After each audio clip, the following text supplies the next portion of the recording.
Somewhere near you, right now, a dog is staring at you like you hold the secrets of the universe. You dropped a piece of toast once, 3 years ago, and it has never forgotten. It watches your face like it's reading subtitles. That devotion feels natural, obvious even, but the real story of how that happened is far weirder than man's best friend. Because you didn't domesticate a wild animal on purpose, you accidentally built a new species, and honestly, it started with trash. You've probably heard the tidy version.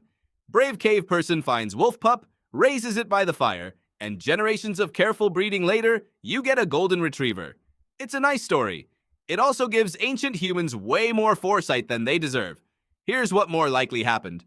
Early human camps produced garbage, bones, scraps, the stuff nobody wanted. To a hungry wolf, that pile was basically an all-you-can-eat buffet with a terrifying bouncer standing next to it. That bouncer was you. Most wolves looked at that buffet, looked at the humans, and noped right out of there. Wolves are cautious by nature, and humans, frankly, had a reputation.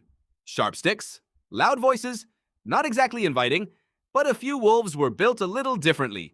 Not braver exactly, just less anxious. A slightly lower resting fear level, the wolf equivalent of that one friend who's weirdly calm during turbulence. Those wolves crept a little closer to the pile, and they ate. This is where the real story kicks in, and it has almost nothing to do with humans making decisions. Dr. Catherine Lord, an evolutionary biologist who studies wolf and dog development, found something that quietly rewrites the whole timeline.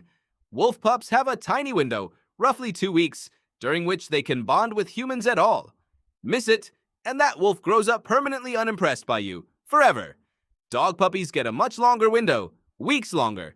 Basically, wolves have the world's strictest bouncer at the door of friendship, and dogs have one who's clearly been paid off. That difference means humans weren't out here handpicking the sweetest wolves like it was a talent show. The wolves who already had calmer nervous systems simply lingered longer, ate more garbage, and passed on that same chill temperament. Calm wasn't selected by humans on purpose. Calm just kept winning, quietly, generation after generation. You didn't build the first dog. Nervous system chemistry did, and it did it for free.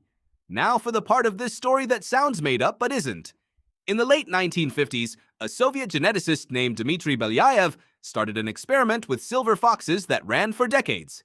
He bred them for exactly one trait: how calm they stayed around people. That's it. No looks, no smarts, just chill. Within a few generations, without anyone asking for it, the foxes' ears started flopping. Their tails curled. Patches of white fur showed up out of nowhere. Their faces got rounder, softer, more puppy-like, like evolution itself decided cute was a side effect it hadn't billed anyone for. None of that was on purpose. It came bundled with reduced fear, like buying a phone and discovering it came with free earbuds you didn't ask for, which means floppy ears and curly tails might not be something humans deliberately bred into dogs at all. It might just be what calmness looks like once biology gets a few generations to run wild with it. So while ancient wolves were quietly getting comfortable near your fire, their bodies may have already been redecorating without permission. Once actual contact happened, the relationship got genuinely useful. Fast. A wolf lingering near camp wasn't just there for scraps. Some of them reacted to danger in the night before humans even noticed anything was wrong. A growl at the wrong rustle in the dark bought a lot of goodwill. Suddenly, you had free security in exchange for garbage, which, if you think about it, is one of history's greatest deals. That exchange, protection for leftovers, might be one of the oldest business arrangements humanity ever entered into, and neither party signed anything. Research led by scientists like Dr. Gregor Larson, who studies ancient dog DNA, suggests wolves and dogs may have started splitting into separate lineages tens of thousands of years ago, back when humans were still wandering, not settled, with zero permanent addresses to guard yet. So domestication wasn't some cozy village project. It happened on the move, in chaos, between two species just trying not to die. Here's the twist that flips the whole story. You'd assume dogs are just wolves with the confidence surgically removed. Dumber, softer, more dependent. The research says otherwise, loudly. Dr. Brian Hare studies canine cognition, and he ran a simple test. Point at one of two containers and see if the animal understands you're giving them a clue about which one has food. Dogs got it almost instantly, even as puppies with zero training. Wolves, even ones hand-raised from birth by devoted humans, mostly stared at the finger like it was doing a magic trick they didn't care to understand. That gap matters. Following a point means understanding that another creature has intentions worth paying attention to.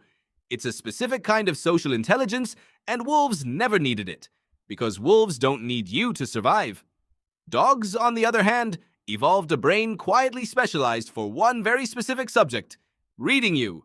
Not animals in general, not even other dogs particularly. You. Your face. Your tone. The exact moment your voice changes when you say the word walk. Every time a dog watches you like you're about to reveal the meaning of life, it's running cognitive equipment its wild ancestors simply never had a use for. And none of this had a blueprint.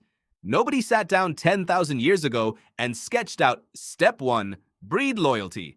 It happened through an absurd number of tiny, uncoordinated accidents. A wolf calm enough to sit near a fire. A human who couldn't be bothered to chase it off that particular night.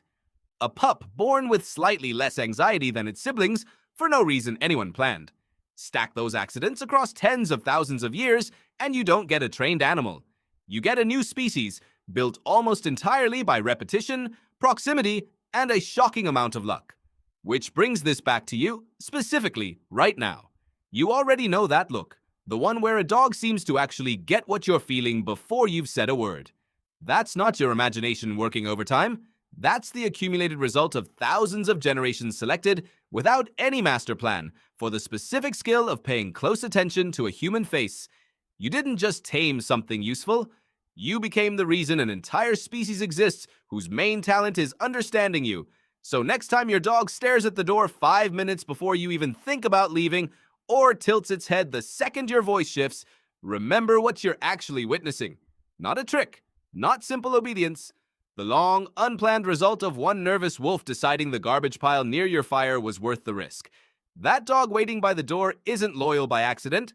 It's loyal because tens of thousands of years ago, something wild took a gamble on getting closer to you, and somehow it paid off spectacularly.